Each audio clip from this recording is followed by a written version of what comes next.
Assalamualaikum warahmatullahi wabarakatuh. Kenalkan, saya Triana Fajarwati, SPDSD, CGP Angkatan 10 dari UPT SD Negeri 02 Muara 2, Kabupaten Oku Selatan, akan memaparkan aksi nyata modul 1.4 budaya positif. Terima kasih saya ucapkan atas dukungannya kepada Ibu Fasilitator saya, yaitu Ibu Silvi Sanda dari Kabupaten Oku, dan kepada Ibu Kepala UPT SD Negeri 02 Muara 2, Ibu Sufina Ajariana, SPDSD, dan juga kepada Ibu pengajar praktik saya, Ibu Devi Busmarina dari Kabupaten Oku Selatan. Dalam diseminasi di aksi nyata modul 1.4 budaya positif tentang pemahaman dan pengalaman penerapan budaya positif di sekolah, latar belakang dilaksanakannya diseminasi budaya positif di sekolah saya karena masih minimnya pengetahuan warga sekolah, terutama guru, tentang penerapan konsep-konsep inti budaya positif di sekolah, perubahan paradigma belajar, disiplin positif, motivasi perilaku manusia, kebutuhan dasar manusia, posisi kontrol guru, keyakinan kelas, dan segitiga restitusi.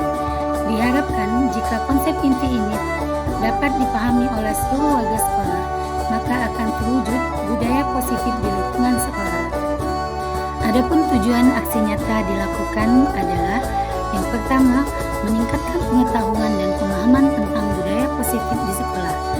Selanjutnya, terbentuknya motivasi intrinsik murid melalui keyakinan kelas. Dan yang terakhir, mewujudkan perilaku murid yang sesuai dengan profil pelajar Pancasila. Adapun sebelum kegiatan yang saya lakukan adalah meminta izin dan berdiskusi dengan kepala sekolah mengenai aksi nyata yang akan saya lakukan. Selanjutnya, berkolaborasi dengan rekan sejawat serta kepala sekolah mengenai waktu pelaksanaan aksi nyata dan rekan guru yang akan melakukan segitiga restitusi kepada murid. Dan saya membagikan pemahaman dan pengalaman saya dalam menerapkan budaya positif kepada rekan saya di sekolah. Yang saya hormati Ibu Kepala Sekolah, Ibu Sufina Ajariana, dan juga seluruh rekan guru UPT SD 02 Muara 2. Terima kasih sudah menyempatkan hadir dalam kegiatan penyebaran pemahaman dan penerapan pengalaman budaya positif. Jadi ini salah satu tugas aksi nyata dalam guru penggerak pada modul 1.4. Bersama saya Triana Fajarwati, CGP Angkatan 10 UPT SD Negeri 02 Muara 2, Kabupaten Oku Selatan.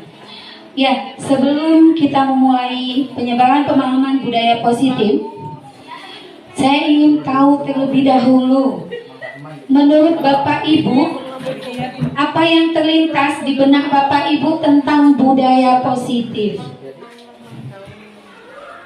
Ya, mungkin ada yang tahu kira-kira apa sih budaya positif itu? Kalian? Menurut Bapak, yang terlintas di dalam pikiran Bapak, apa sih budaya? Oh, kebiasaan, benar. Terus ada lagi? Ya, jadi betul sekali, budaya positif itu kebiasaan. Tapi kebiasaan positif yang akan kita terapkan di sekolah kita. Jadi anak-anak kita akan kita biasakan untuk terus selalu berkebiasaan positif. Ya. Jadi materi kita dalam kegiatan ini, sebelum kita memulainya, marilah kita sama-sama untuk membaca basmalah. Ya, saya yakin Bapak Ibu guru yang ada di dalam ruangan ini adalah Bapak guru yang hebat dan semuanya Bapak guru yang luar biasa. Jadi karena sudah siang, saya ingin semangatnya. Ya, kalau saya bilang UPT SD 02 Muara 2 luar biasa, oke? UPT SD 02 Muara 2 luar biasa. Sekali lagi ya, mungkin semangatnya lagi turun ya, sudah siang belum makan. Oke, UPT SDN 02 Muara 2 luar biasa. Oke, terima kasih ya. Bapak Ibu semuanya. Nah, di sini ya, tadi sudah kita bahas. Menurut Bapak Ibu, budaya positif tadi adalah kebiasaan yang baik. Jadi, budaya positif ini apakah penting untuk kita terapkan di sekolah? Sangat penting. Ya, sebenarnya budaya positif, bagaimana cara kita untuk memotivasi dari diri anak-anak kita, ya. Jadi bukan karena terpaksa takut sama kita, bukan karena terpaksa datang lebih awal karena takut dihukum, tetapi bagaimana kita bisa menerapkan budaya positif agar pada diri anak itu tumbuh motivasi intrinsik, yaitu dia punya kewajiban. Dia tahu bahwa manfaat apa yang dia lakukan pada saat dia melakukan kebiasaan-kebiasaan positif. Nah, saat anak itu sudah sadar dengan kebiasaan itu, pada saat tidak bersama kita, pada saat dia di rumah, maka dia akan tetap melakukan budaya positif di rumahnya. Nah, itulah yang akan saya sampaikan saat ini. Jadi bisa kita terapkan bukan hanya kepada peserta didik kita, tapi kepada anak kita di rumah yang sudah punya anak ya. Nah, jadi di sekolah kita menerapkan budaya positif sesuai dengan kebajikan universal ya, yang ada di profil pelajar Pancasila contohnya ya, itu ada 5. Nah, di sini ada konsep inti budaya positif. Ada 1, perubahan paradigma belajar, kemudian disiplin positif, kemudian yang ketiga nilai-nilai kebajikan, yang keempat motivasi perilaku manusia, kemudian selanjutnya kebutuhan dasar, selanjutnya yang keenam posisi kontrol. Kemudian kita juga akan membuat keyakinan kelas di setiap kelas. Dan yang terakhir itu bagaimana kita mengatasi anak-anak yang bermasalah itu dengan segitiga restitusi. Dari 7, 8, dari 8 itu kira-kira yang mana yang aneh di mata atau di pendengaran Bapak Ibu? Adakah yang aneh atau belum tahu? Segitiga restitusi ya. Ya, jadi nanti akan kita bahas ke selanjutnya. Nah, kemudian kalau melihat dari 5 profil pelajar Pancasila, sudah biasa ya Bapak Ibu? Ya, sudah biasa. Tetapi terkadang mindset kita, pikiran kita hanya profil itu hanya di atas kertas, hanya teori saja. Sebenarnya tugas kita itu untuk menuntun tumbuh kembangnya anak-anak supaya mereka menjadi 5 profil pelajar Pancasila. Jadi karakternya ya. Jadi pernah mendengar ya pembelajaran yang berpusat pada guru, Bapak Ibu? Kalau pembelajaran yang berpusat pada siswa pernah mendengar? Ya, kira-kira seperti apa ya Parian kalau pembelajaran yang berpusat kepada guru? Ya, coba begini, kalau pembelajaran yang berpusat kepada guru itu seperti apa sih Bu?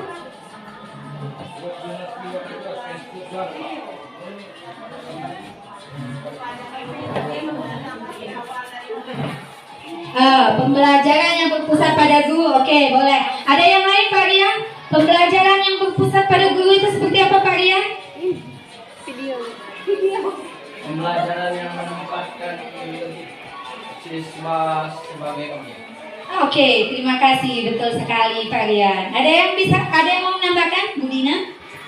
Oke, pembelajaran yang berpusat pada guru itu adalah mindset kita dulu ya, bahwa anak-anak itu harus diam mendengar, kita yang harus lincah nih, kita harus ceramah, kita yang aktif, anak-anak cuma diam. Itu pembelajaran yang berpusat pada guru, metodenya ceramah ya.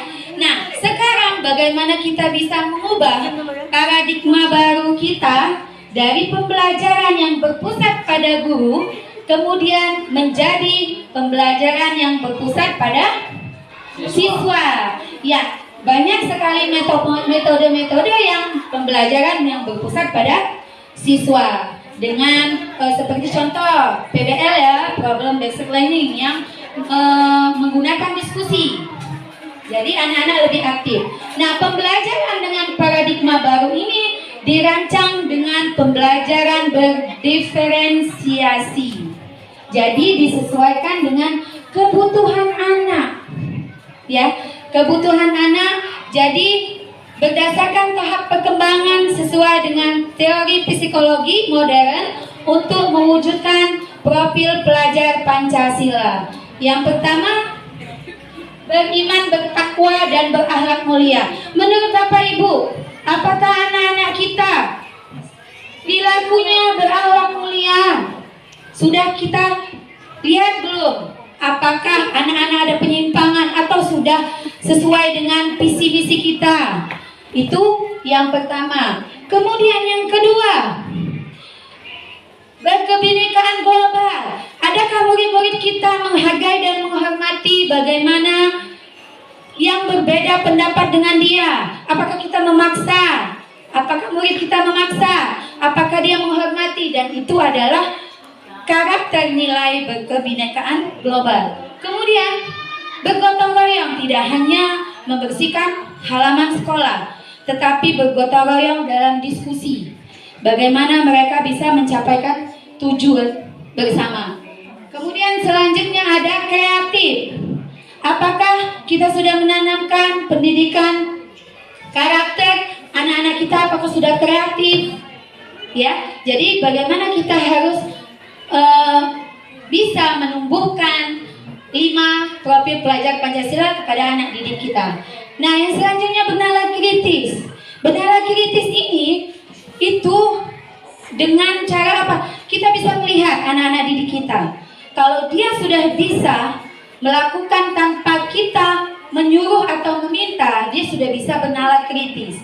Berarti dia sudah menggunakan, oh, kalau saya melakukan ini, saya seperti ini. Ya, jadi itu kita tekankan untuk karakter bernalar kritis. Selanjutnya mandiri. Apakah anak-anak kita mandiri? Ya, jadi kalau dia membuat proyek di rumah, apakah dia bisa tanpa kita suruh lihat di YouTube, tapi dia secara langsung belajar secara mandiri. Nah, sebenarnya kelima profil ini bukan hanya kepada peserta didik kita, tapi kita juga harus melihat dalam diri kita sebagai guru, apakah kita juga memiliki nilai-nilai seperti itu supaya kita bisa menerapkan kepada anak didik kita. Nah, jadi Bapak Ibu semuanya, di sini saya punya game. Game ini berpasangan ya. Jadi tolong digenggam permen ya, berpasangan. Kasih ya. Kita berpasangan. Jadi siapa yang memiliki kontrol? Jadi gamenya seperti ini. Yang satu menggenggam, yang satu memaksa untuk membuka. Ya, yang satu menggenggam secara kuat, yang satu memaksa untuk membuka. Silakan boleh bergantian, atau dia yang menggenggam, yang satu memaksa membuka. Jadi coba tolong diperhatikan dulu, menggenggam siapa yang ini memaksa membuka. Oke, silakan. Bagaimana? Oke, sudah? Sudah. Sekarang, nah, siapa yang memiliki kontrol untuk membuka genggaman itu? Orang yang memegang permen. Sekarang, bagaimana tugas dari yang ingin membuka? Silakan. Apakah dengan rayuan, ataukah dengan bujukan, ataukah dengan paksaan? Silakan. Bagaimana cara dia membuka?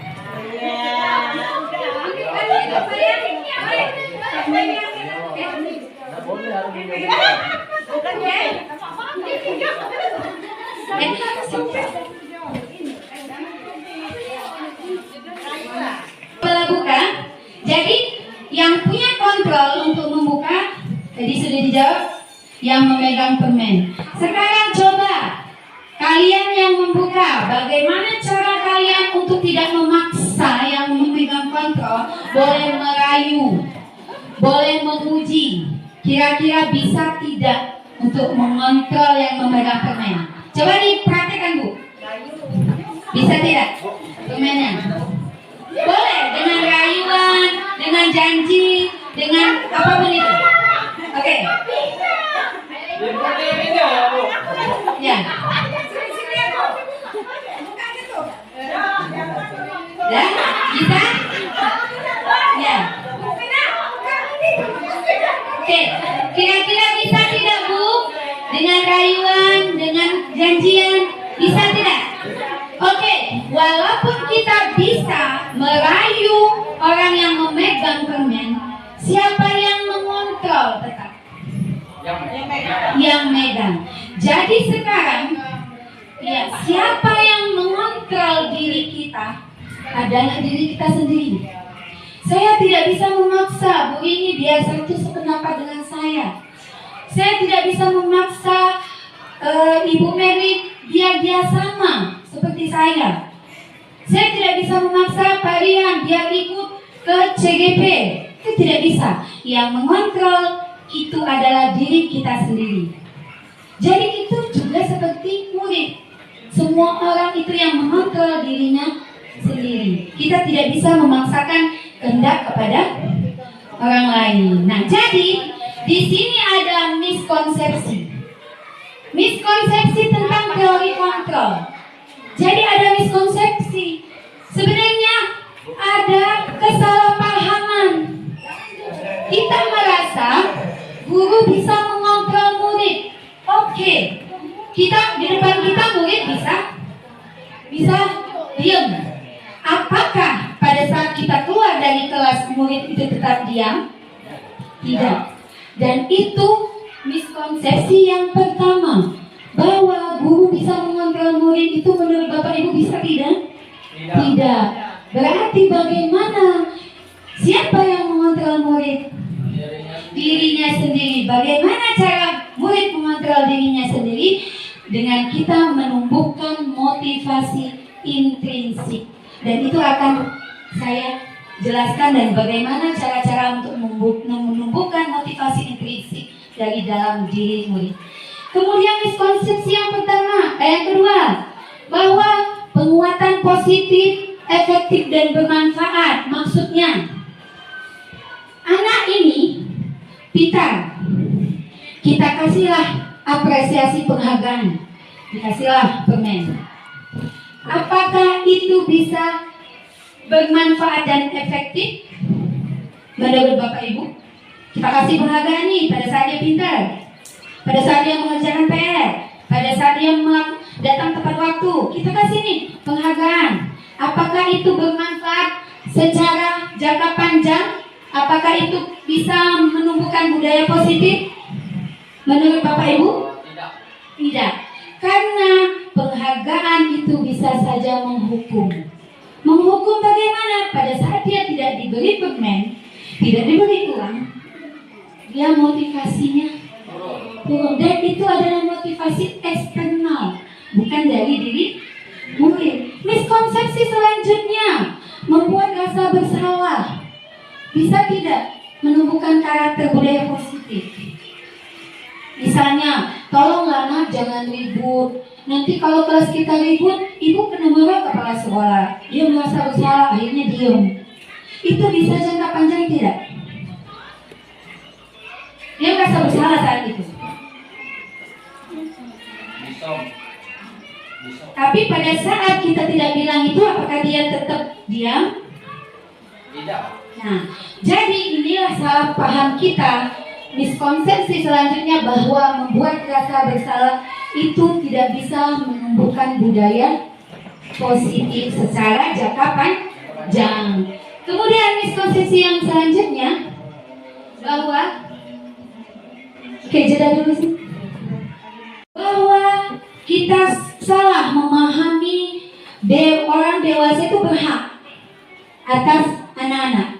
Kita selalu memikirkan orang tua itu punya hak untuk memaksa, guru punya hak untuk memaksa murid, dan itu adalah miskonsepsi. Jadi salah paham bahwa yang bisa mengontrol diri murid adalah mereka sendiri.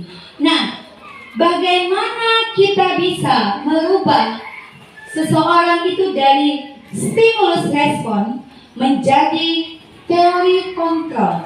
Jadi selama ini kita memiliki pemikiran-pemikiran bahwa anak itu dipaksa itu menurut kita benar. Nah, bagaimana cara kita mengubah menjadi teori kontrol itu menurut Stephen R. Covey, ya? Bila kita ingin membuat kemajuan itu secara perlahan, sedikit-sedikit, jadi ubahlah sikap dan perilaku kita, bahwa kita ini menjadi contoh bagi murid. Kita memang mendengar filosofi pendidikan Ki Hajar Dewantara tentang semboyan pendidikan kita, ya. Ingarso Sungtulodo, Ingmadio Mangunkarso. Itu sekedar kita anggap hanya sebagai semboyan. Tetapi dari semboyan itu bahwa Ingarso Sungtulodo, kita menjadi contoh yang baik. Bagaimana kita menjadi contoh yang baik? Kalau gurunya suka membuli, apakah anaknya tidak membuli? Pasti dia mengikuti kita. Ya, bagaimana kita bisa mendidik anak kita menjadi sopan, sedangkan kita sendiri kurang ajar? Nah, itulah bahwa Ingarso Sungtulodo. Bagaimana kita menjadi contoh bagi orang lain? Ingmadio Mangunkarso, bagaimana seorang guru bisa memberi dorongan, dukungan kepada anak-anak berbagai macam masalah supaya dia tetap untuk terus maju, ya. Ingmadio Mangunkarso, tutwuri hendak yani. Jadi bagaimana kita tetap memberikan dukungan di sela-sela kesibukan kita, di sela-sela menjadi seorang ibu di rumah, menjadi istri. Kita juga akan mengajar, kita juga akan membuat FPP, dan itulah bagaimana kita tetap akan mendukung anak supaya bisa tetap dia menumbuhkan motivasi intrinsik dari dalam diri siswa. Nah, jadi kita ubah dulu perilaku kita. Bila kita ingin memperbaikinya, jadi kita perlu mengubah kerangka berpikir kita.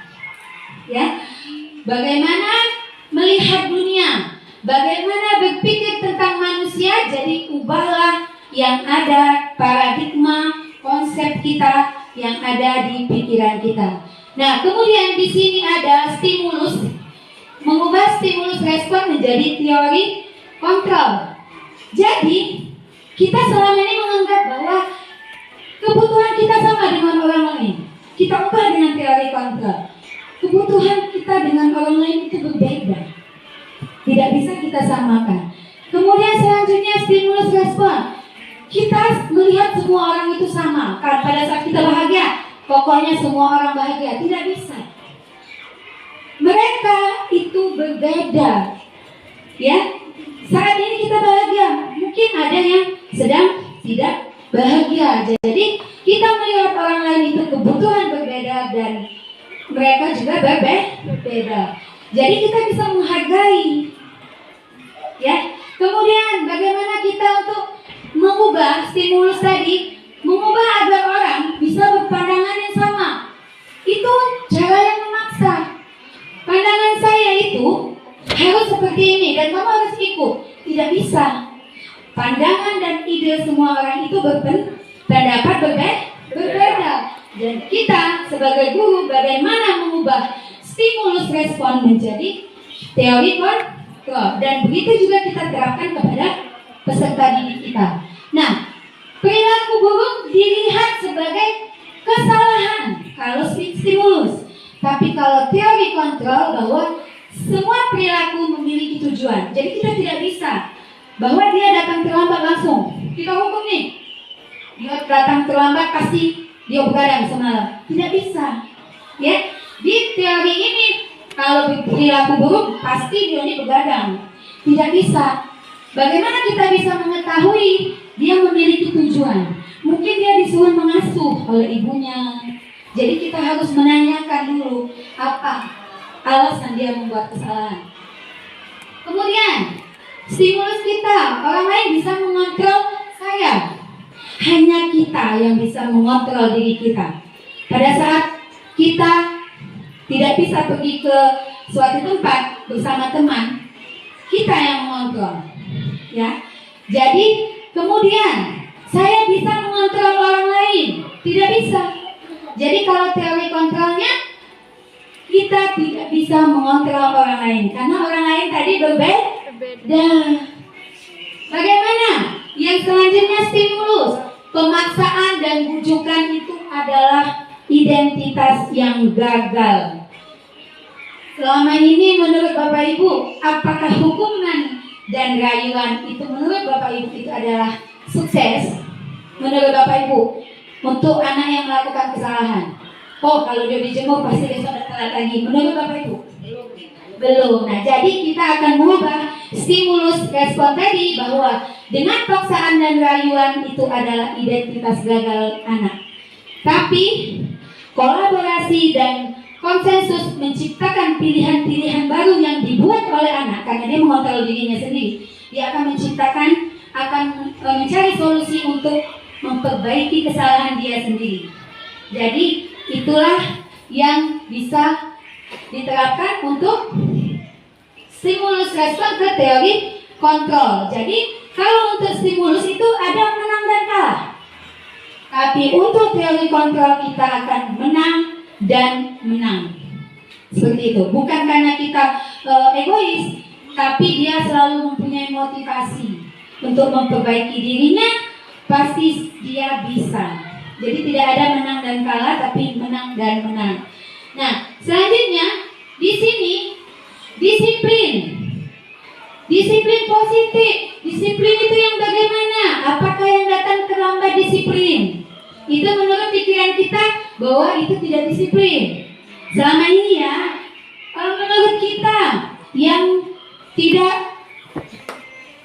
datang tepat waktu itu tidak disiplin. Yang datang tepat waktu itu disiplin. Itu menurut pemikiran kita. Nah, kalau disiplin di sini adalah berasal dari kata disiplina yang artinya belajar. Belajar, disiplin mengacu kepada bagaimana kita belajar untuk mendisiplinkan diri kita sendiri. Ya, jangan disiplin itu bahwa kalau kepala sekolah nyuruh datang jam 7.30, kita datang jam 7.30. Menurut kita seperti itu ya, karena itu motivasi dari luar. Bahwa kalau dijenguk kepala sekolah, dalam penuh marah. Nah, itu menurut kita. Tapi arti dari disiplin sendiri adalah disiplin diri kita sendiri. Jadi kalau kita cuma karena takut oleh kepala sekolah, pada saat ibu kepala sekolah izin ke Palembang, dan kita akan datang siang. Itu kalau motivasinya eksternal. Tapi kalau kita belajar mendisiplinkan diri kita sendiri, walaupun ibu kepala sekolah sedang berada di Lanau atau berada di Palembang, kita akan tetap datang tepat waktu karena kita sedang mendisiplinkan diri kita. Dan kita juga bagaimana caranya mengajarkan kepada anak didik kita. Nah, kemudian disiplin diri itu akan membuat kita menjadi orang yang bertanggung jawab. Dan itu tujuan kita. Saat kita bisa mendisiplinkan diri, kita bisa mengarahkan anak untuk disiplin diri dan bertanggung jawab juga terhadap dirinya. Kita ceritakan manfaatnya apa bagi mereka. Kalau datang terlambat ada tak manfaatnya? Manfaatnya dekat ibu, kena marah. Silakan mereka berpikir. Kalau datang terlambat terus kena marah, malu tak nak? Malu bu. Nah, kira-kira macam mana dia tak malu? Nah, itulah yang akan kita terapkan kepada anak didik kita. Nah, bagaimana dengan cara disiplin positif dengan nilai-nilai kebajikan? Nilai-nilai kebajikan di sini sudah dengar belum? Nilai-nilai kebajikan itu seperti apa? Menurut Bapak Ibu? Baru nilai ya. Nah, nilai-nilai kebajikan itu nilai-nilai yang terkandung di dalam contohnya profil pelajar Pancasila dan sudah disepakati, ya. Dan di sini ada contoh-contoh nilai-nilai kebajikan yang sudah disepakati bersama. Jadi tidak hanya satu orang yang menyepakati. Kalau untuk profil pelajar Pancasila sudah disepakati bahwa akan diterapkan di seluruh pendidikan di Indonesia. Dan itu ada 5, ya, dari bertakwa, beriman dan berahlak mulia sampai ke kreatif. Kemudian di sini juga ada Ibu Primary Care Program atau PEP, itu ada toleransi, ada rasa hormat, integritas, mandiri, dan selanjutnya percaya diri. Itu bisa dilihat situ. Kemudian ada juga nilai-nilai kebajikan keterampilan hidup. Dapat dipercaya, lurus hati, pendengar yang aktif, tidak merendahkan orang lain, memberikan yang terbaik, peduli, bekerja sama, sabar, dan banyak pengetahuan. Apakah kita ingin siswa kita seperti itu? Ingin. Nah, kalau siswa kita ingin seperti itu, berarti kita satu tujuannya yaitu dengan cara kita menerapkan budaya positif di sekolah, sehingga di dalam pikiran mereka kita mempengaruhi setiap perilaku mereka, kebiasaan mereka selalu positif dan positif. Saat kebiasaan itu menjadi positif, maka secara tidak langsung otaknya, secara tidak sadar dia akan melakukan kebiasaan yang positif. Memang tidak bisa langsung. Ini adalah dalam jangka panjang, ya. Oke, selanjutnya, kenapa anak-anak itu bisa melakukan pelanggaran atau penyimpangan menurut Bapak Ibu? Ada yang bisa bantu?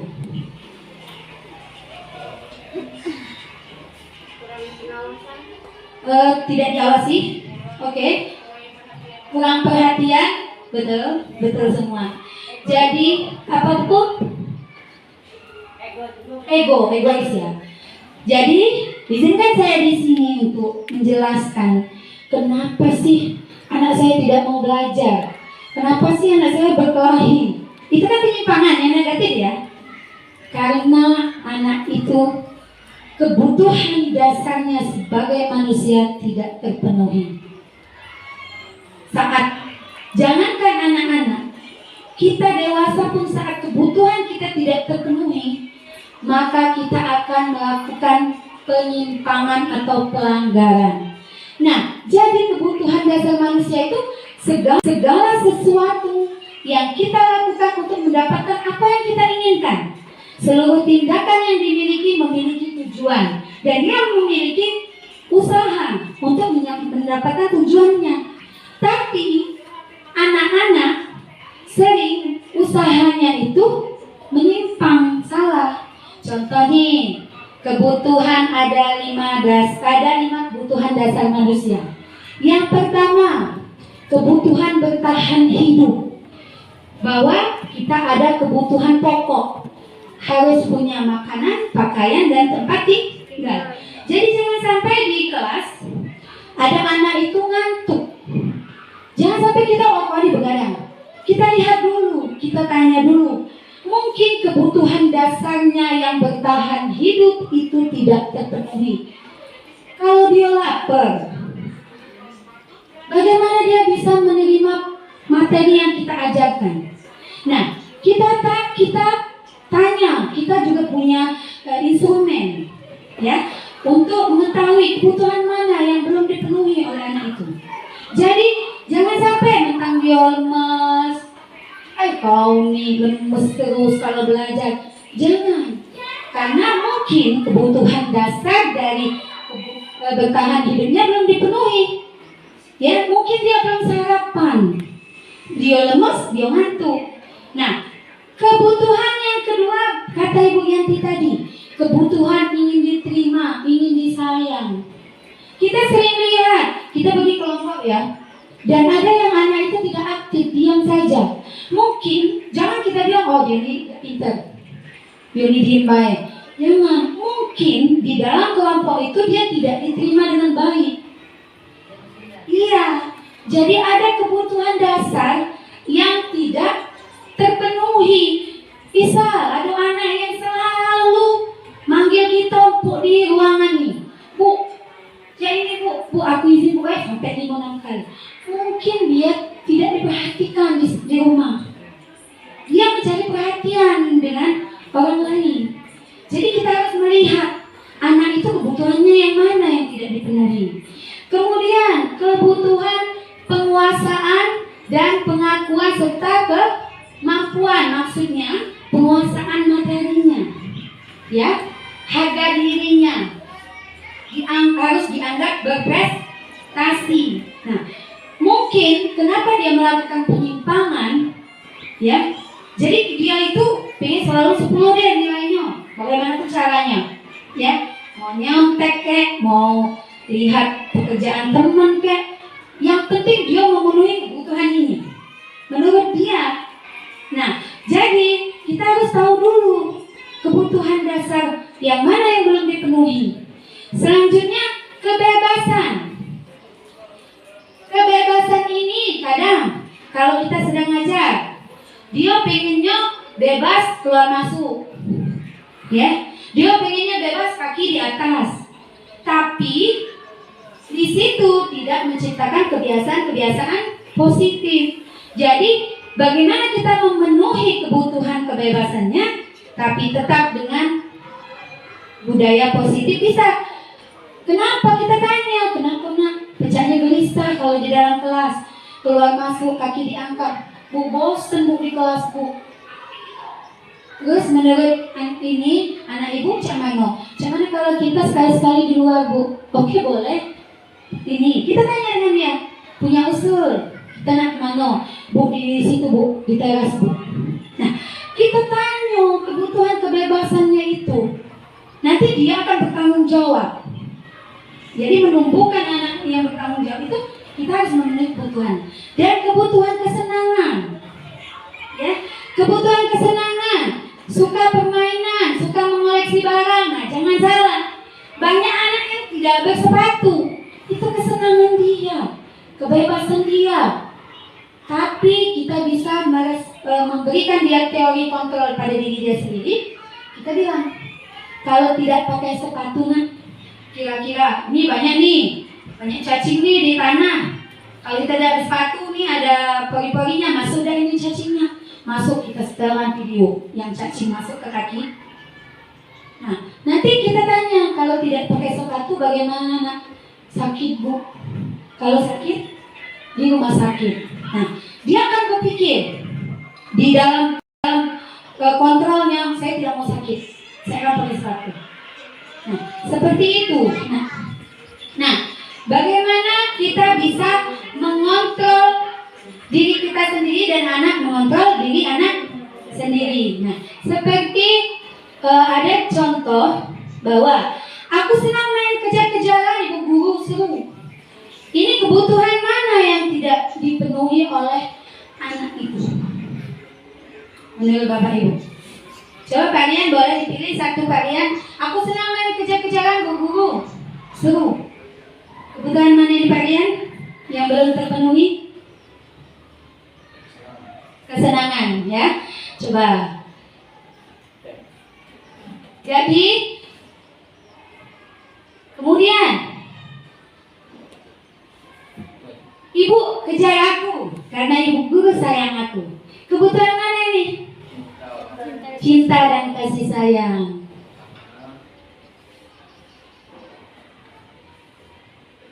Kemudian aku hebat kan, bisa bikin ibu guru kejar aku. Ini kebutuhan yang mana? Penguasaan. Ya, betul. Kemudian selanjutnya, aku bosan belajar mewarnai terus di dalam kelas, bu guru. Kebebasan.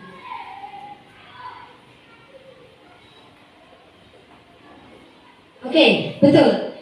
Dan semua jawaban benar. Bahwa anak yang tidak menggambar belum tentu dia itu melakukan pelanggaran, kesalahan. Dia memiliki tujuan. Saya bosan, Bu. Ya. Jadi kita bagaimana cara untuk menciptakan teori kontrol kepada murid bahwa dengan kita menceritakan manfaatnya. Nah, kalau kita mencuri barang orang lain, kita akan seperti apa besar nanti? Apa polisi, Bu? Masuk penjara.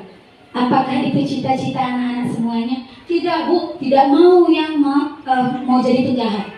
Silakan anaknya mengontrol dirinya sendiri. Kalau mau jadi seorang penjahat, berarti dia mencuri. Nah, disinilah yang akan kita terus teori kontrol bahwa mereka yang memiliki kontrol mereka sendiri. Kemudian di sini ada motivasi perilaku manusia. Nah, ada 3 untuk menghindari hukuman nih. Kalian kalau udah melok olahraga keliling lapangan, akhirnya nurut, ya, karena menghindari hukuman. Kalau datang terlambat, nyapu kelas, menghindari hukuman, datang dia tepat waktu. Nah, untuk mendapatkan imbalan tadi, kalau yang paling duluan datang disuruh mimpin kelas. Nah, dia motivasinya dari mana kalau seperti ini? Dari luar. Nah, tugas kita bagaimana untuk menjadikan mereka menghargai diri mereka sendiri.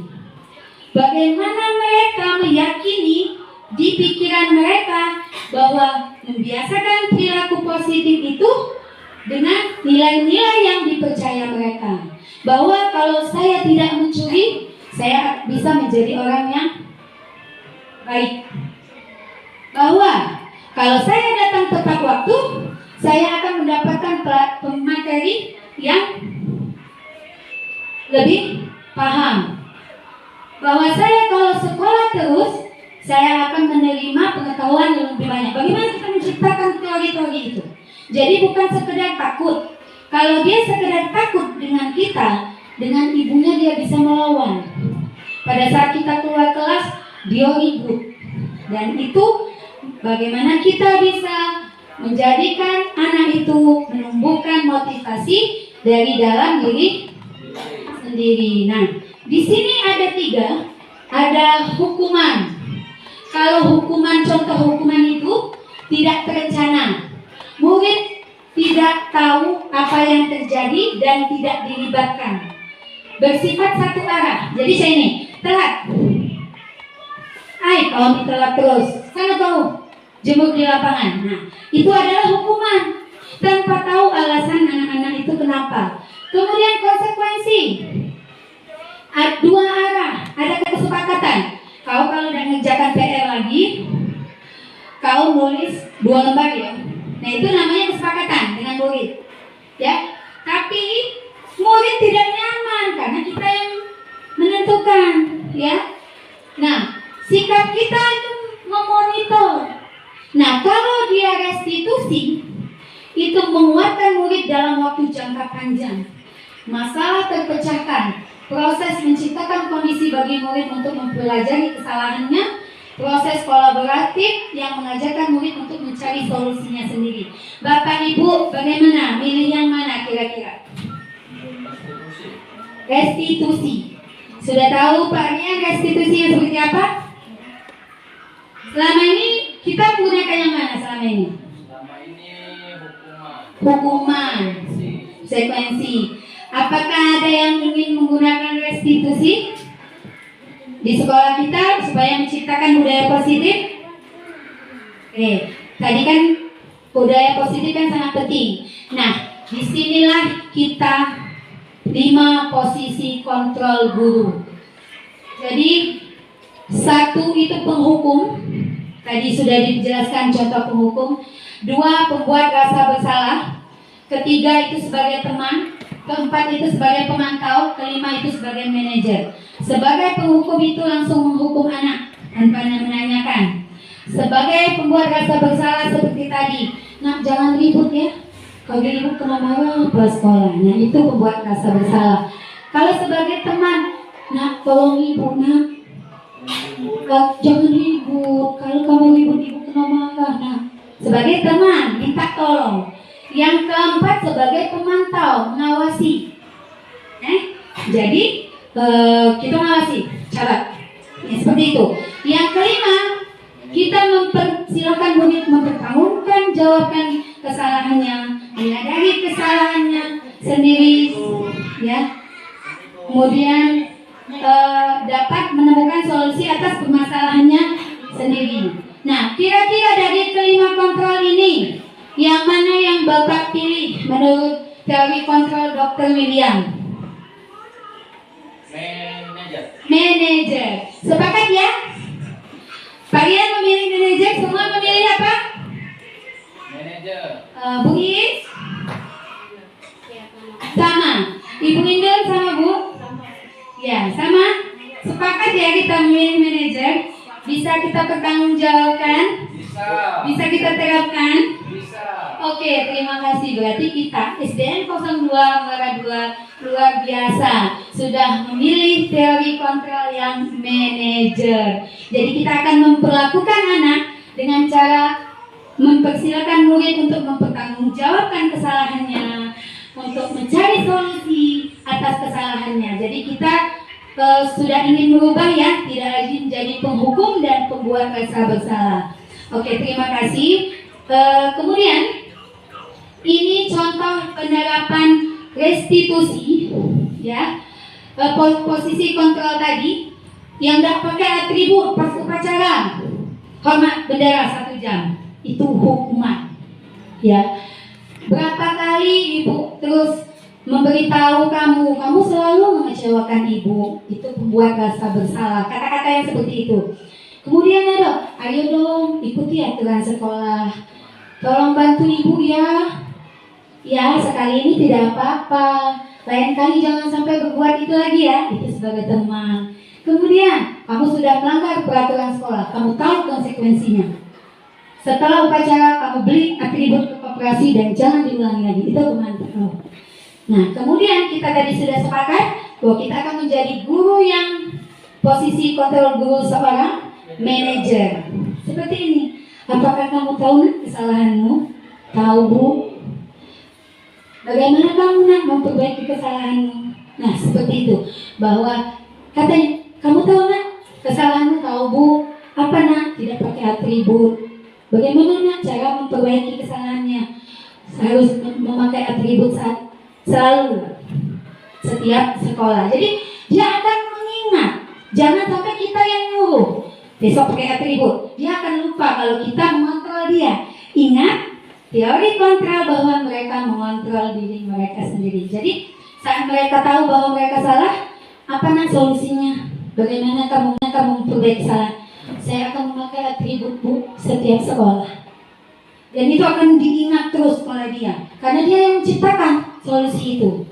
Nah, kemudian di sini ada suaranya ya.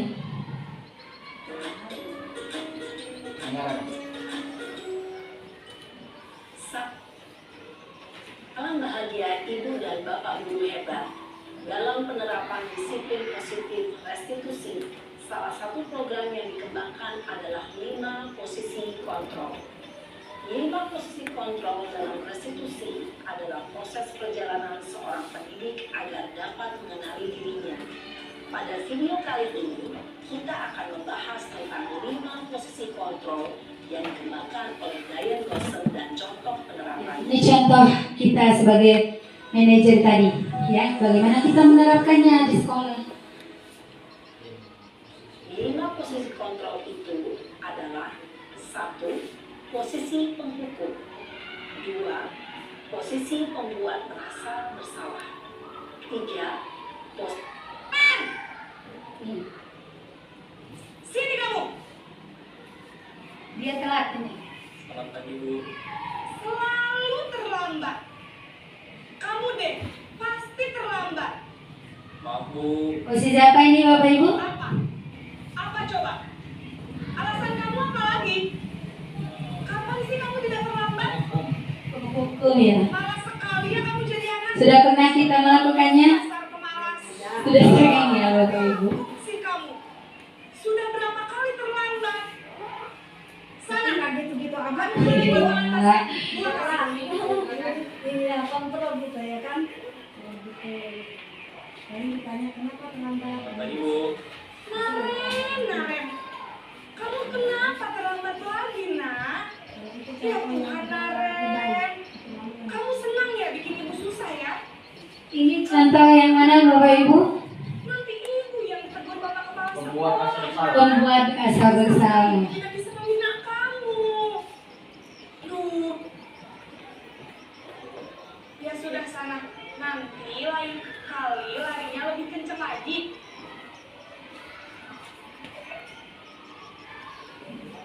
Bu, Kamu malah menyalahkan ibu kamu. Kamu bukannya anak yang larinya paling kencang. Kok terlambat sih? iya Bu. Saya memang terlambat bangun tadi. Ini sebagai apa? Tapi, biarpun saya lari kencang, tetap gak kejar Bu. Ya sudah. Posisi kontrol yang mana ini Bapak Ibu? Larinya lebih kenceng lagi ya.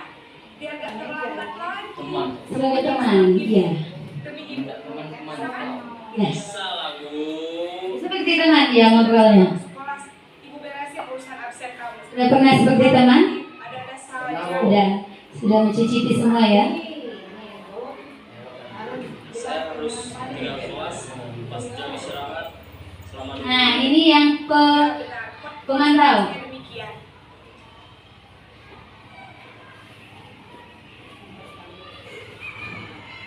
harus di sekolah jam 7 Bu. Dia menyadari. Sekarang sudah jam 7. Naren sudah tahu konsekuensinya jika terlambat hadir. Paham Bu. Saya harus tinggal kelas pas jam istirahat selama 20 menit. Ini sebagai pemantau. Dia sudah tahu konsekuensinya kalau telat dia tidak istirahat. Pas istirahat, kamu Dan yang terakhir kita sebagai seorang posisi manajer. Nah, dan ini sebagai posisi manajer. Kita sudah sepakat tadi ingin seperti ini. Naren, Kok beda ya? Selamat pagi Bu.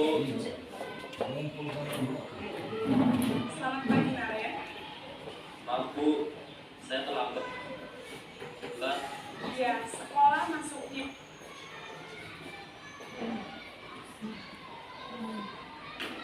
Ya, jam 7, sekarang sudah Sinyalnya ini ya Bapak Ibu. jadi sekarang bagaimana ini Naren? maaf. Bu, saya lupa setel alarm saya semalam. Baiklah, menurut kamu, data ini Saya akan coba Nah, untuk tidak lupa menyetel alarm saya. nah jadi ini sebagai manajer, jadi dia telat. Dia sudah ditanya, ini sudah jam berapa Naren? 7.20.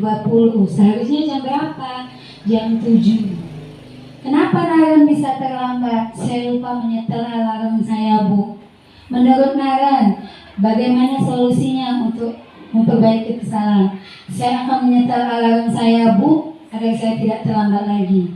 Dan itu akan terngiang di dalam pikiran. Jadi setelah pulang dia langsung menyetel. Jadi tanpa kita menyuruh, karena dia akan mengontrol dirinya sendiri.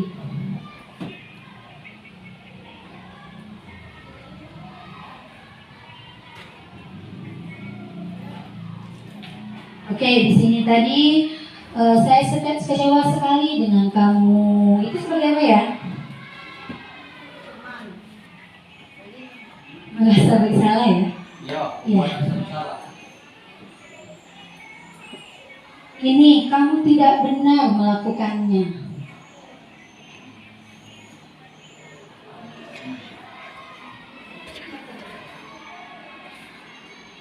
Langsung berjudi deh, kamu salah. Kamu tidak benar. Berapa? Menghukum ya? Apa rencanamu untuk menyelesaikan ini?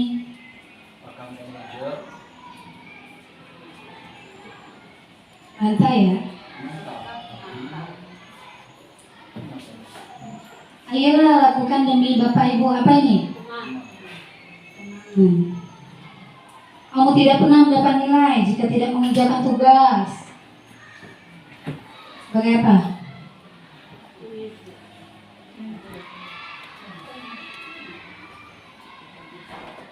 Hukum ya langsung.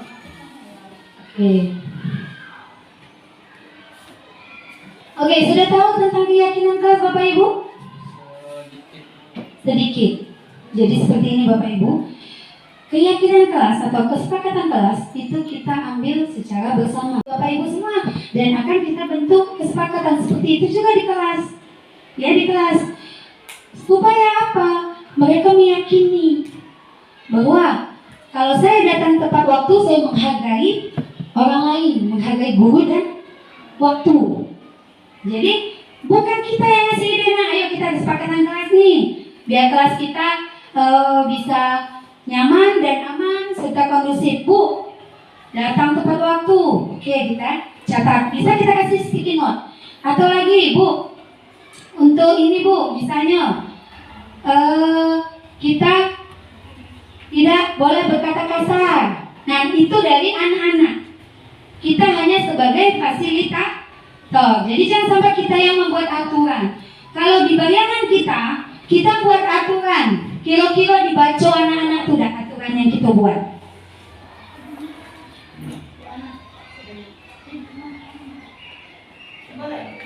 Oke. Sekarang misalnya kita yang buat aturan nih, bagiannya di kira-kira anak-anak murid kita melaksanakannya dah. Dibacanya baik, jadilah misalnya kita buatnya aturan datang tepat waktu ini nih, dibaca ya dah peraturan kita. Tidak, dan itulah pentingnya kita membuat kesepakatan kelas antara guru dan murid. Dia yang memberikan ide, dia yang memberikan solusi untuk menciptakan suasana kelas yang aman dan nyaman. Dia aja nunjuk datang tepat waktu. Dia takut, aku bayi ngusul ke datang tepat waktu kok aku telat. Bu, tidak boleh bertengkar. Aku ngusul ke berkelahi, mana aku belagu. Nah, jadi seperti itulah kita harus kolaborasi dengan murid dalam membuat keyakinan kelas. Oke. Nah, di sini mengapa kita memiliki peraturan tentang menggunakan helm? Kira-kira kita tak ada menggunakan helm di jalan. Kalau tidak ada polisi ini, tak ada. Tidak, karena itu peraturan. Nah, mengapa kita memiliki peraturan tentang penggunaan masker dan cuci tangan? Mengapa? Karena ada virus. Nah, jadi kita harus membuat kesepakatan, bukan peraturan. Kalau kita buat peraturan, tapi kalau kesepakatan dia tahu kalau pakai helm biar selamat kalau jatuh. Pakai masker dan cuci tangan biar tidak terkena virus. Nah, jadi kita harus menceritakan nilai-nilai keselamatan tadi. Bahwa kalau pakai helm, kalau kita jatuh seperti ini, nak, tidak akan pecah kepala kita. Jadi dia memiliki keyakinan manfaatnya. Jadi dia sadar tanpa ada polisi, walaupun tidak kasih polisi, dia akan pakai helm karena dia memikirkan keselamatan diri dia sendiri. Begitu juga pakai masker, karena dia takut kena virus. Jadi bukan orang lain yang bisa mengontrol dia, tapi diri dia sendiri. Nah, ini yang terakhir, segitiga restitusi. Ya, jadi di sini adalah suatu proses dialog yang dijalankan guru untuk menghasilkan siswa yang bahagia, mandiri dan bertanggung jawab tanpa tertekan. Jadi ada menstabilkan identitas, validasi tindakan yang salah, dan menanyakan keyakinan. Apa sih menstabilkan identitas itu? Yaitu berdasarkan prinsip membuat kesalahan adalah bagian dari proses pembelajaran. Contoh, berbuat salah itu tidak apa-apa, nak. Ibu juga pernah berbuat salah, ya. Kemudian tidak ada manusia yang sempurna, nak. Jangan langsung berjudi, kau ini salah, kau ini terlambat. Jadi kita harus menstabilkan dulu ya. Kemudian saya juga pernah melakukan itu di sana ya, tidak piket kelas ya. Nah, saya juga pernah ada piket kelas waktu SD, nah, sama seperti anak-anak. Nah, jadi wajar kalau kita melakukan kesalahan karena kita manusia biasa. Nah, itu menstabilkan identitas supaya anak-anak tidak merasa tertekan. Kita buat dulu bahagia, distabilkan dulu ya. Kemudian misalnya, apakah kamu sedang menjadi teman yang baik buat dirimu sendiri? Kan kita bisa nanyakan kepada anak-anak itu. Nah, jadi kita bagaimana cara mencari solusi? Jadi tidak mencari siapa. Jadi gini. Nah, di sini ibu tidak mencari siapa yang salah, siapa yang benar. Di sini kita sama-sama mencari solusi. Jadi tidak ada yang dibuat merasa bersalah untuk menstabilkan identitas tahap pertama dalam segitiga restitusi. Kemudian validasi tindakan yang salah. Nih, setelah menstabilkan, ini sudah bahagia nih dia. Tidak langsung kita jeda nih yang kena kau salah kan langsung semua orang pasti bersalah. Kemudian yang validasi tindakan yang salah. Misal tadi ya, telat. Validasinya masih untung kamu telat. Ada yang lebih parah lagi anak kalau tidak sekolah. Dan seperti itu. Jadi validasi tindakan yang salah ini sebenarnya kita menceritakan ada yang lebih parah dari tindakan dia. Jadi misalnya lagi tadi sekedar belago berkelahi ya. Ada lagi validasi tidak salah. Untung tadi tidak tonjok-tonjokan ya nak. Kalau tonjok-tonjokan sudah berdarah semua. Nah seperti itu. Untuk sekedar berkelahi mulut. Ya. Terus misalnya dia sering izin keluar dari kelas, alasannya kencing. Untung kan dia ada izin sama guru nih, langsung berani baik. Kan itu negatif ya. Untung tidak ngumpul di kelas ya nak. Nah jadi validasi tindakan itu yang salah, bahwa ada lagi kesalahan yang lebih parah dari yang dia lakukan.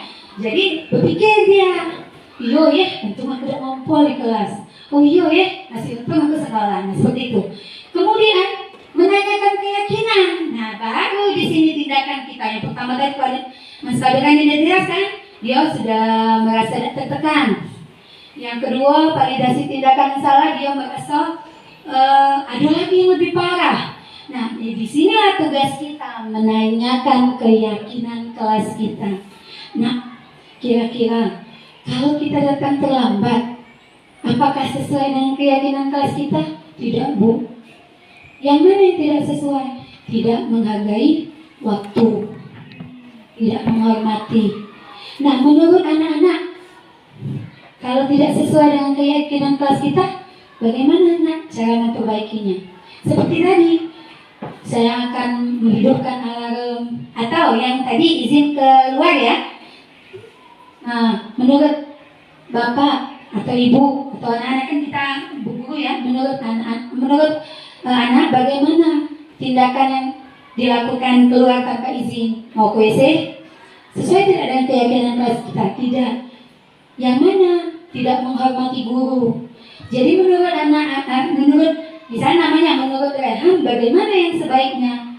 Izin dulu bu, sebelum ke kamar mandi. Nah, dia mencari solusi untuk kesalahannya sendiri. Dan inilah yang namanya segitiga restitusi. Dan posisi kontrol pada saat kesalahan sendiri disuruh untuk mencari solusi tersebut sendiri, dan dia akan memiliki kontrol dirinya sendiri. Dan itu sudah saya terapkan kepada anak saya. Dan bisa tidak hanya di peserta didik, dan kita akan lihat tanpa kita suruh, dia akan dengan sendirinya melakukan dengan senang hati. Dan itu sudah saya terapkan di kelas saya dan di rumah. Dan memang benar perubahannya sangat berbeda sekali. Kalau dihukum pada saat kita, dia hanya takut dihukum. Jadi pura-pura dia, pura-pura disiplin. Kalau sekedar dapat imbalan, dia cuma mengharapkan itu nih, biar dia disiplin. Tapi pada saat dia tahu bahwa oh kalau saya itu tidak pakai sepatu dan cacing itu masuk ke kaki saya dan saya sakit, yang rugi saya. Pada saat dia berpikir bahwa saya tidak pakai helm dan jatuh, yang terluka saya. Dan itulah yang akan kita terapkan di segitiga restitusi untuk menciptakan budaya positif. Pada saat kita menerapkan kebiasaan-kebiasaan positif, kita memberikan contoh positif, dan itu secara tidak sadar di otak anak-anak, secara langsung dia akan melakukan tanpa sadar kebiasaan positif. Nah, ini contoh tidak pikir. Dan alhamdulillah di kelas saya sekarang setiap saya masuk bersih ya. Tapi tidak tahu kalau Bu ini kalau masuk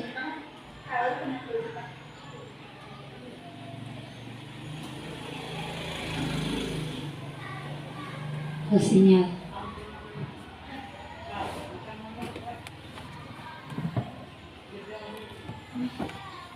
Oke, saya minta cuma satu aja ini. Setelah itu kita selesai.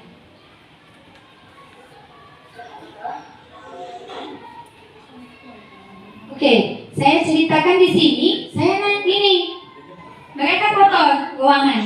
Saya tanya, tahu dipanggil ke sini nak? Tahu Bu. Kenapa? Tidak piket kelas Bu. Alasannya kenapa? Karena datang terlambat. Nah, menurut anak-anak sesuai tidak? Oh iya, masih mending datang terlambat ya nak. Ada yang tidak sekolah malahan. Itu validasi tadi ya. Sambilkan dulu terus validasi. Nah, menurut anak-anak sesuai tidak dengan keyakinan kelas kita? Kalau tidak piket, tidak sesuai Bu. Tidak sesuai yang mana? Tidak bertanggung jawab, tidak piket. Nah, menurut anak-anak bagaimana solusinya? Datang lebih awal Bu. Pada saat kita piket, mulai dari kapan anak-anak akan menerapkan datang lebih awal? Mulai dari hari ini Bu. Jadi anak-anak sudah memutuskan mulai dari hari ini tidak datang terlambat lagi ya Bu. Tapi ide itu keluar dari anak-anak. Dia yang menciptakan ide sendiri, dia yang mengakui kesalahan sendiri. Akhirnya anak itu langsung bahwa dia akan datang lebih awal kalau dia pikir. Nah, seperti itulah alhamdulillah Bapak Guru hebat, kita sudah memutuskan untuk menjadi posisi kontrol manajer dan mengatasi setiap penyimpangan dan masalah dengan segitiga restitusi. Dan kita tidak langsung menghukum, tapi kita mengetahui dulu, mencari tahu kebutuhan apa yang menyebabkan anak-anak kita menyimpang atau melanggar yang tidak sesuai dengan visi kita, yaitu berakhlak mulia, kreatif dan berwawasan global. Di sini tidak ada kepala sekolah yang hebat tanpa guru yang hebat, tidak ada guru yang hebat tanpa siswa yang hebat. Jadi di sini kita berkolaborasi bagaimana caranya untuk menjadikan kita sebagai contoh teladan bagi anak-anak. Kalau guru saja berkelahi, tidak bertegur sapa, bagaimana murid menjadi contoh? Bagaimana kita menjadi contoh yang baik bagi murid? Kalau kita saja tidak bisa memberikan contoh kepada mereka. Jadi bagaimana siapa yang mengontrol diri kita sendiri menjadi orang yang baik? Yaitu diri kita sendiri. Semoga kita bisa menerapkan budaya positif di sekolah kita. Terima kasih atas kerjasama dan waktunya. Saya akhiri, wabillahi taufiq wal hidayah. Wassalamualaikum warahmatullahi wabarakatuh. Yang untuk ini ada sesi tanya jawab sedikit untuk apa yang sudah saya jelaskan tadi. Silakan kalau di sini ada yang masih kurang mengerti dari penjelasan saya. Pak Dian? Oh ya, boleh. Oh ya.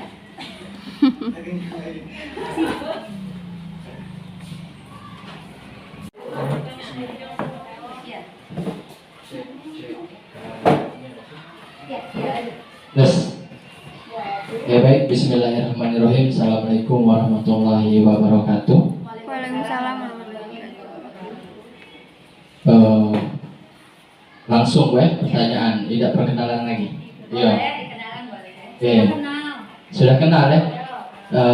Penjelasan dari Bu Ana tadi lah lengkap, mudah dicerna, mudah dipahami. Cuman masih bingung antara dari mana biar manajernya jalan, keyakinan kelasnya jalan, hal apa yang penting atau hal yang harus didahulukan agar bisa menerapkannya. Hal apa?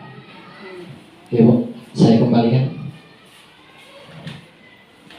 Terima kasih kalian atas pertanyaannya, sangat bagus sekali. Hal apa yang harus kita lakukan? Pening nih, banyak nih materi tadi. Sebenarnya ngerti, tapi dimulai dari mana? Yang pertama, kita akan membuat keyakinan kelas dulu. Pada saat anak itu sudah sepakat, keyakinan kelas dibuat oleh anak-anak, bukan kita, tapi curah pendapat anak-anak, kita kumpulkan jadi satu. Jadi keyakinan kelas tidak boleh lebih dari 7. Paling dikit 3, paling banyak 7. Kalau banyak ego, dia sulit untuk melaksanakannya. Jadi boleh, bisa saling menghormati nih, datang tepat waktu, ya. Atau Bu, kalau izin, kalau keluar kelas harus izin. Mereka yang membuat kesepakatan itu. Setelah dapat ya kesepakatan itu, kita lihat penyimpangannya. Ini udah buat kesepakatan kelas nih, masih ada yang terlambat. Nah, disitulah posisi kita akan kita mulai laksanakan. Nih, manajer dan segitiga restitusi serta kebutuhan dasar manusia. Kita lihat dulu. Dia ini terlambat nih, kebutuhan apa yang dia? Siapa tahu nggak ada ongkos ojek, berjalan kaki. Berarti kebutuhan bertahan hidup. Siapa tahu dia ini tadi semalam begadang, akhirnya kesiangan. Jadi kebutuhan kesenangan ya, kesenangan kan kalau begadang. Nah, kebutuhan apa dulu kita teliti.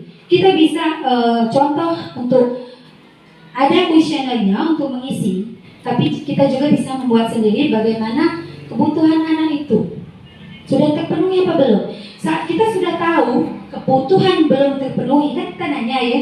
Nah, disitulah yang akan kita menerapkan posisi kontrol sebagai manajer, bahwa kita bagaimana cara dia menyadari kesalahan sendiri, bagaimana caranya dia mencari solusi sendiri. Kita terapkan segitiga restitusi. Kata-kata yang kita terapkan adalah, misalnya dia kan keluar terus nih mau kencing, kita tanya, nah kenapa keluar terus? Kencing Bu, berapa kali tadi keluar nak? 6. Oh, 6 kali. Kenapa ada izin? Karena kebelet Bu. Kalau izin tidak sempat lagi. Iya. Ada yang lebih parah kalau kencing di celana. Nah, itu yang validasi tadi kan. Nah, menurut anak ibu, apakah itu sesuai dengan keyakinan kelas kita? Kita sudah buat kan? Tidak Bu, yang mana? Tidak menghormati guru. Menurut anak tadi kan tidak menghormati guru. Bagaimana solusinya nak? Meminta izin Bu pada saat mau keluar. Nah, tapi kalau kencing sejam 6 kali, itu bagaimana ya nak? Apakah kita memang benar-benar kencing atau kita nih sekedar pengen keluar? Berarti jujur, bosan Bu dalam kelas. Bisa berarti dia kebebasannya belum keluar. Nah, menurut anak ibu bagaimana solusi supaya dia tidak keluar lagi? Masalah dia solusi. Bu, sekali-sekali Bu belajar di luar.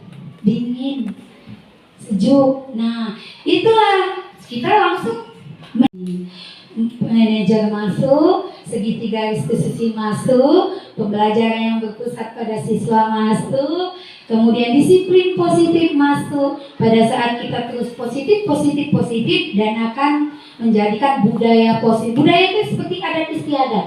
Jadi adat istiadat SD2 nih positif. Jadi budaya positif. Nah, seperti itulah. Jadi mungkin ini sudah jelas atau bagaimana kalian? Sangat jelas. Jelas. Ibu Indun silakan Bu.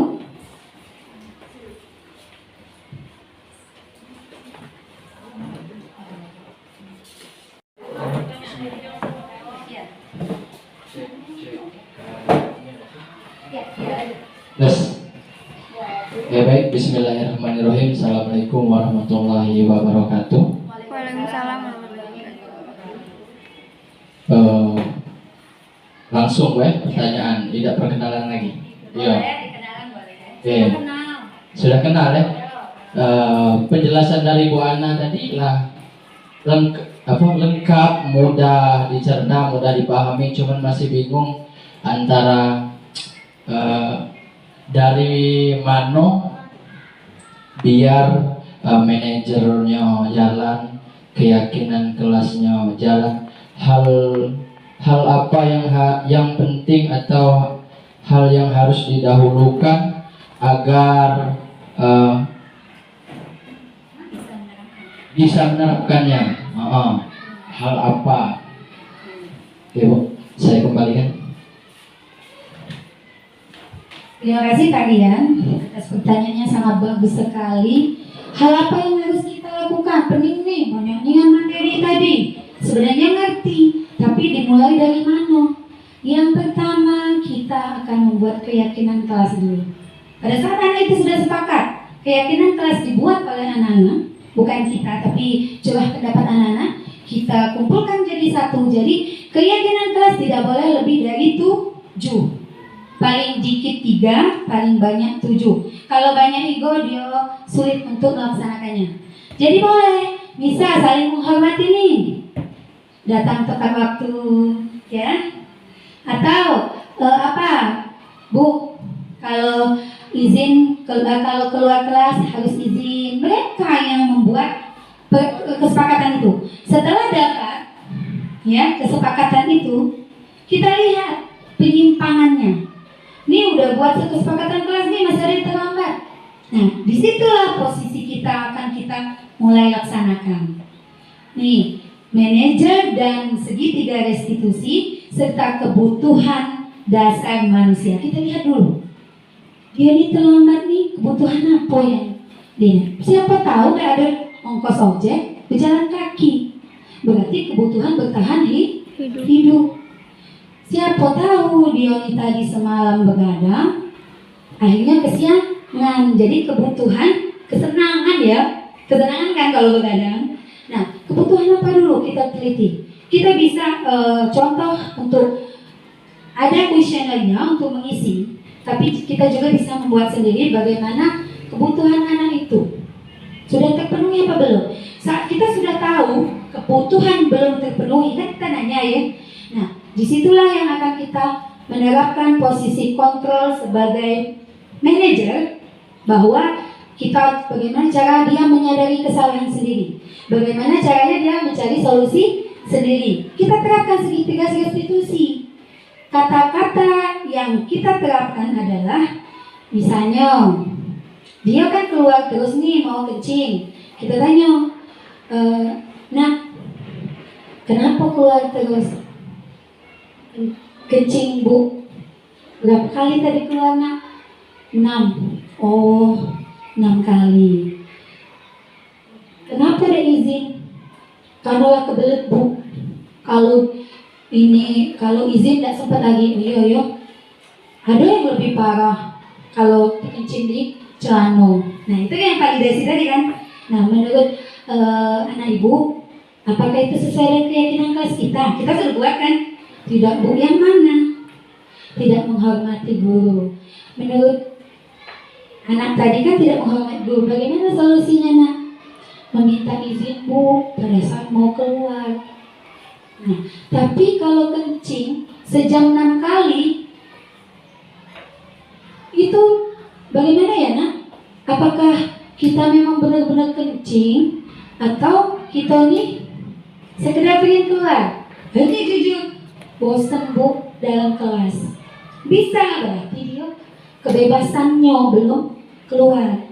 Nah, menurut anak ibu bagaimana solusi supaya dia tidak keluar lagi? Musuhlah dia solusi.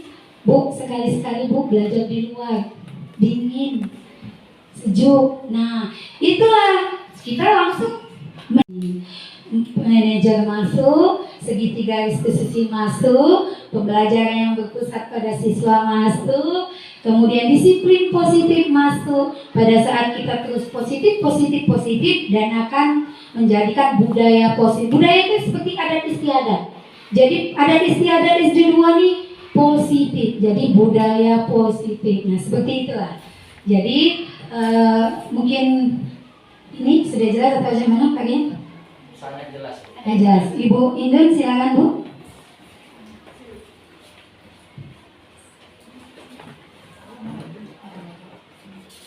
Assalamualaikum warahmatullahi wabarakatuh. Sedikit lanjutkan dari penjelasan Ibu dari awal hingga sampai mungkin finish terakhir ini untuk pertemuan pertama.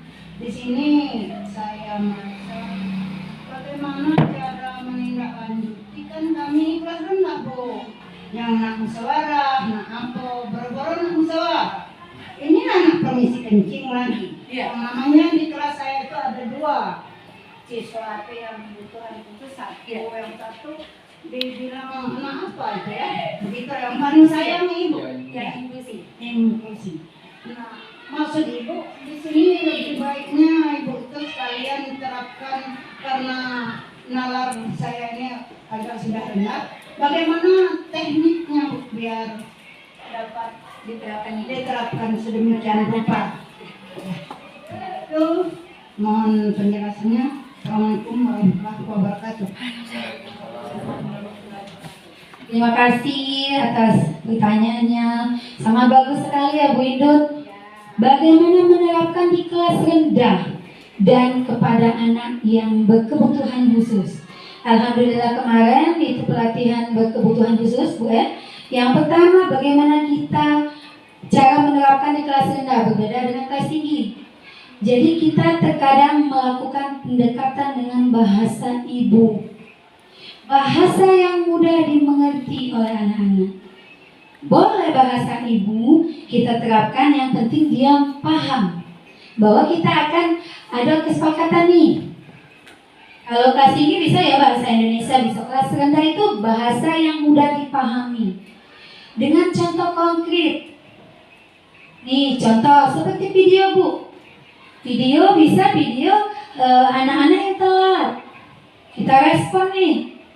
Nah, jadi kita bisa contoh-contohkan di video. Ini anak yang telat, kebiasaan-kebiasaan yang tidak baik. Nanti dia, nah kalau menurut anak-anak nih, kalau cai itu bagus ya nak, bahasa kita ya, tidak bagus Bu. Nah, cak mana bagusnya nak?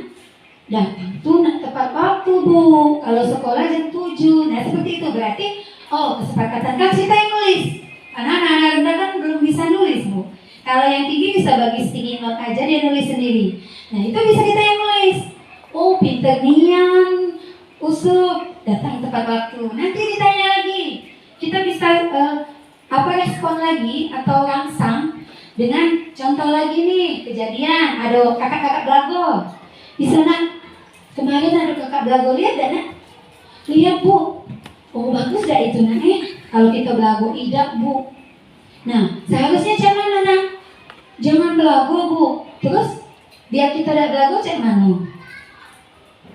Sabar Bu. Nah jadi anak-anak tuh kita terapkan dengan bahasa walaupun dengan segitiga restitusi, tapi tetap dengan contoh yang mudah dimengerti, bahasa yang bisa dipahami.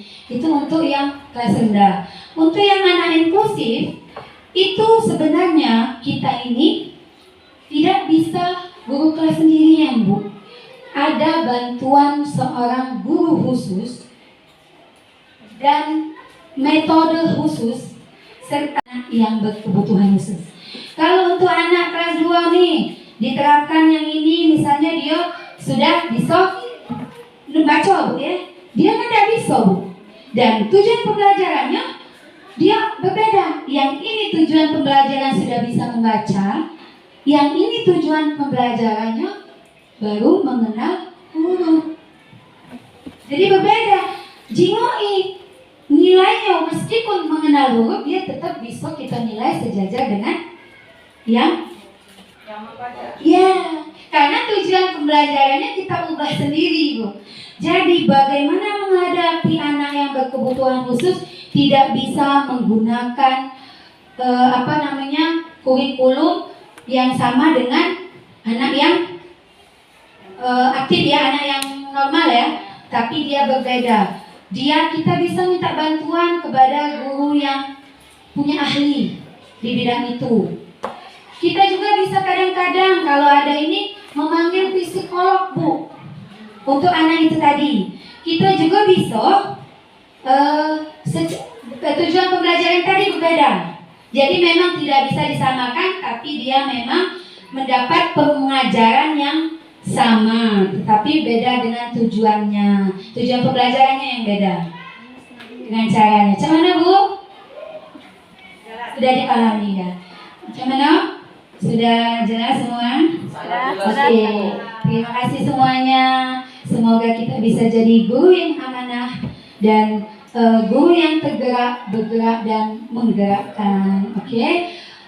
Salam dan bahagia seluruh Bapak Ibu guru semuanya. Semoga kita menjadi guru yang amanah dan profesional dan bisa menjadi contoh teladan bagi anak murid kita. Terima kasih. Ibu Kepala Sekolah, apakah ada tambahan? Terima kasih pada Bapak dan Ibu. Kita hari ini namanya baru pertama kita belajar ya. Untuk kedepannya Ibu boleh mencari materi, kita sama-sama sharing ya, berbagi praktik tadi. Bukan hanya Ibu anak, guru-guru yang bisa. Berarti dari hari ini kita mulai mengontrol emosi kita, Bu. Emosi kita harus dikontrol. Kalau selama ini emosi kita tidak terkontrol, ya, masih kita mempertahankan ego. Kadang-kadang kita tidak mau memperhatikan anak secara khusus. Jadi mulai detik ini kita sama-sama mengontrol emosi, lebih ekstra sabar, mengadakan pendekatan kepada anak kita, supaya mereka senang dan mau menerima kita atau menerima pelajaran kita sampaikan. Baik, hanya itu Bu Ana, tambahan sedikit. Semoga kita sama-sama mendapat ilmu yang bermanfaat, bisa memperbaiki diri selama ini kurang tepat bagi kita untuk mengajar ke depan kita sesuai dengan program pemerintah. Kita harus bukan hanya guru penggerak seperti Bu Ana, kita juga dituntut untuk bergerak. Nah, jadi bukan hanya Bu Ana, karena anak-anak itu tanggung jawab kita bersama. Demikianlah akhir kata. Assalamualaikum warahmatullahi wabarakatuh. Ya, terima kasih semuanya. Sebenarnya di sini saya berdiri di sini. Jadi sebelum kita makan, Dokumentasi aksi nyata saat penyebaran pemahaman budaya positif di sekolah. Penerapan budaya positif pada murid dengan pembentukan keyakinan kelas. Dimulai dengan guru dan murid berdiskusi memunculkan peraturan-peraturan yang perlu ditaati oleh semua murid di kelas, serta harapan mereka tentang kelas impian. Murid dibimbing untuk menuliskan peraturan-peraturan kelas dan membuat harapannya tentang kelas yang mereka impikan. Kemudian murid bersama-sama menempelkan di papan tulis berupa peraturan-peraturan di kelas dan hal-hal yang diharapkan di kelas. Setelah itu, guru dan murid berdiskusi mengubah kalimat-kalimat negatif menjadi kalimat-kalimat. Setelah itu, guru juga memberikan pemahaman pada murid tentang nilai-nilai kebajikan universal dan menyajikan peraturan-peraturan menjadi nilai-nilai kebajikan, yaitu keyakinan kelas. Kemudian, guru dan murid berdiskusi mengenai gambaran perilaku yang mencerminkan keyakinan kelas, serta mengelompokkannya agar menjadi lebih sederhana. Setelah semuanya selesai, guru dan murid berhasil merangkum keyakinan kelas menjadi lebih sederhana yang kemudian membuat keyakinan kelas berhasil disepakati. Penerapan segitiga restitusi di sekolah oleh guru kelas. Studi kasus yang dihadapi. Pada hari Jumat, Elok tidak sekolah tanpa memberi kabar kepada ibu guru kenapa dia tidak sekolah di hari itu. Kemudian, ibu guru memanggil Elok ke kantor untuk solusi penyelesaian masalah dengan menggunakan segitiga restitusi.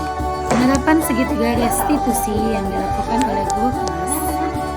Penerapan segitiga restitusi yang dilakukan oleh guru kelas. Penerapan segitiga restitusi yang dilakukan oleh guru kelas. Penerapan segitiga restitusi yang dilakukan oleh guru kelas. Penerapan segitiga restitusi yang dilakukan oleh guru kelas. Penerapan segitiga restitusi yang dilakukan oleh guru kelas. Penerapan segitiga restitusi yang dilakukan oleh guru kelas. Penerapan segitiga restitusi yang dilakukan oleh guru kelas. Penerapan segitiga restitusi yang dilakukan oleh guru kelas. Penerapan segitiga restitusi yang dilakukan oleh guru kelas. Penerapan segitiga restitusi yang dilakukan oleh guru kelas.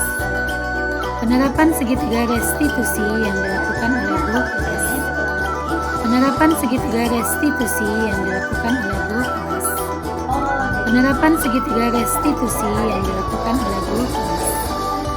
Penerapan segitiga restitusi yang dilakukan oleh guru kelas.